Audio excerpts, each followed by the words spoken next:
व्यवस्था जिसमें रूटीन में क्वेश्चन आवर होता है, 0 आवर होता है, या कोई बिल्स रेजोल्यूशन होते हैं।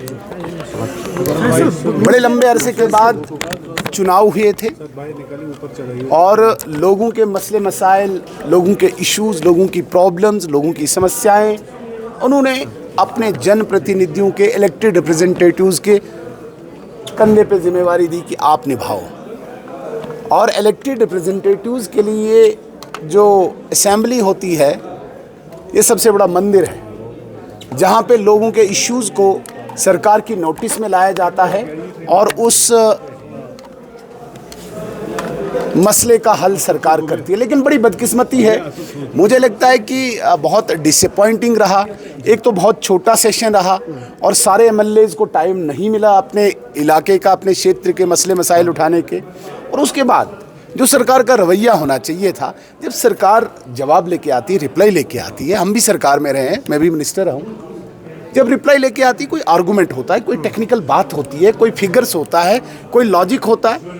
नॉन सीरियसनेस इस सरकार की, कोई आर्गूमेंट नहीं, कोई फिगर नहीं, कोई फैक्ट नहीं, कोई उनके पास मतलब लॉजिक ही नहीं है। तो इससे बड़ा मुझे लगता है कि मजाक लोगों के साथ कुछ और हो नहीं सकता है। ये लोगों के साथ मजाक कर रहे हैं और बार बार आपने देखा होगा रेजोल्यूशंस पे अननेसेसरी कोई मतलब जवाब ही नहीं होता है, वहाँ से गाना गाते हैं। करप्शन के चार्जेस सरकार पे लगे, कोई जवाब नहीं, कोई इन्वेस्टिगेशन नहीं। तो मुझे लगता है कि सरकार बेनकाब हो चुकी है और फेल हो चुकी है।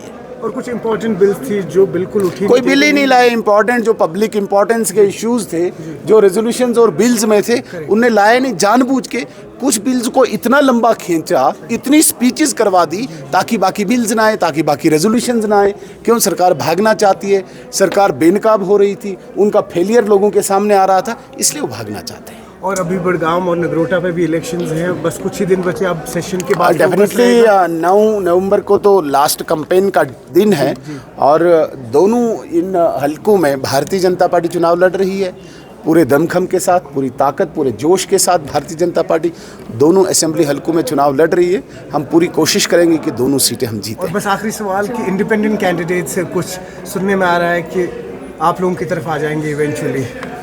ये कैंडिडेट इधर बड़गाम के नहीं, इंडिपेंडेंट कैंडिडेट्स जो हैं, कुछ लेजिस्लेटर्स आएंगे तो हमारे दरवाजे खुले हैं, पलकें बिछा के हम बैठे हैं, इंतजार में हैं।